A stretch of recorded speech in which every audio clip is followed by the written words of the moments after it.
guys, it's Cindy Lietz, your polymer clay tutor. Today in the PCT test lab, we are testing the brand new Sculpey liquid bakeable clay in black, white, and clear.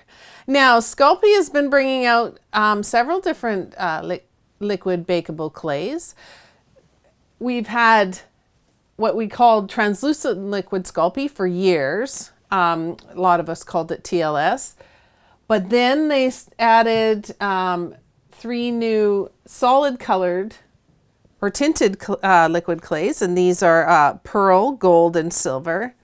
And just the latest ones they released were the black, white, and clear. Now black is super opaque, white is super opaque, and clear is way clearer than the translucent. So I'm going to show you the little test that I did. All right, so here are the bottles here.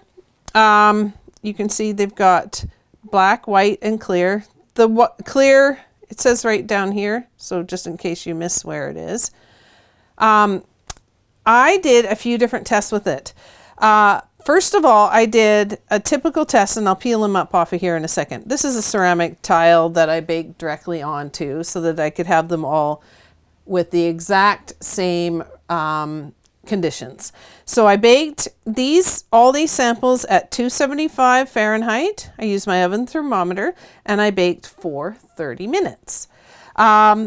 This is the white clay, and I did 2 lines of each. I did a raised line where I just kind of drew a line of clay, and then the next one I smeared it out so that we could see what it was like as far as how opaque it was, whether it was really runny or that kind of thing. And you can see the white and the black are here. The clear, and you might not be able to see this that well, but I'm going to peel these up in a sec.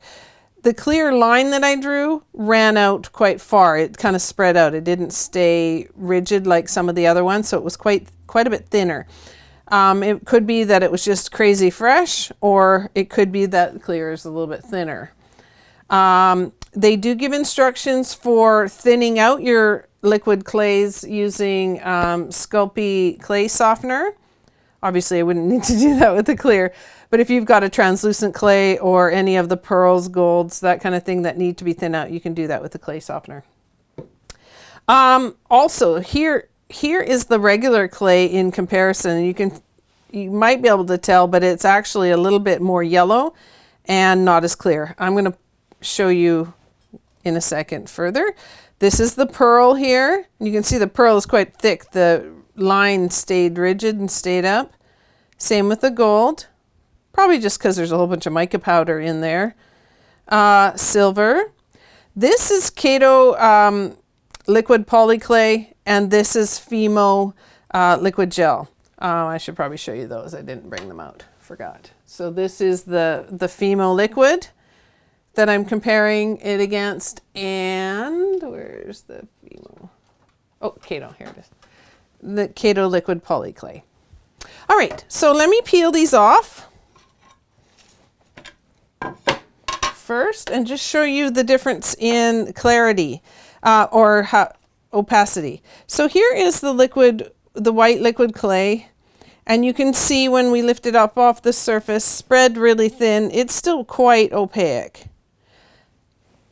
And here is the black. I've done a bunch of cool things with these pieces, and I'll show you that in a minute too. But I'm just going to show you these little test swatches first. You can see in an area where it spreads super thin, you can see through it a little bit, but the clay itself is quite opaque and kind of matte. The surface is all matte. Now here is the clear, and this is what a bunch of us are super excited about. This clear is so clear. Let me just grab a book to show you. Whoop. Dropped it on the floor. At least I can see it. Okay, so here's the clear. Look at how clear it is against the writing. It is just absolutely clear. There's hardly a difference between it at all. It's not foggy or anything at all. And I'll show you with the regular translucent. It's quite clear, but it's a little bit more foggy. Maybe you could see it against the black. So here against the black, You can see through it, but it's quite foggy compared to the clear. Let me show you the clear. Now, hopefully the camera is picking up on it, but it is really, really quite clear. There's also a bit of a yellowish tint that's different in the translucent compared to the clear. Pearl, we're not going to go into those too much. I've already done a video on that, but I want to show you in comparison to the Kato liquid.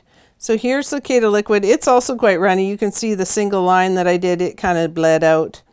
But the thin part here is, it's shiny, but it isn't quite as white.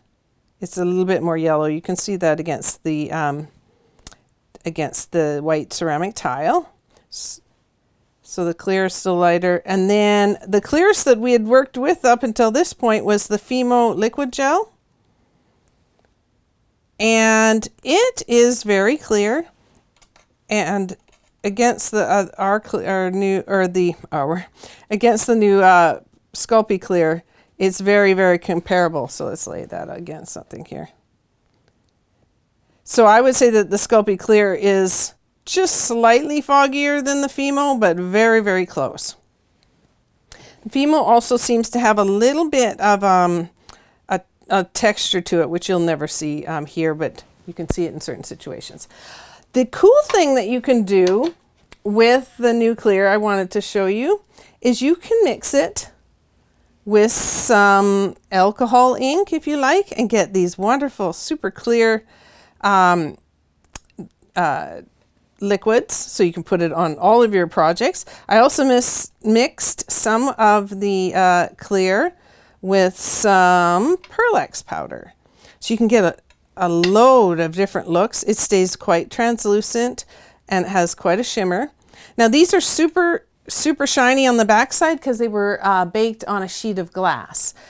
Anything that this liquid is up against, if it's shiny, it bakes on shiny, and if it's matte surface, it'll bake matte.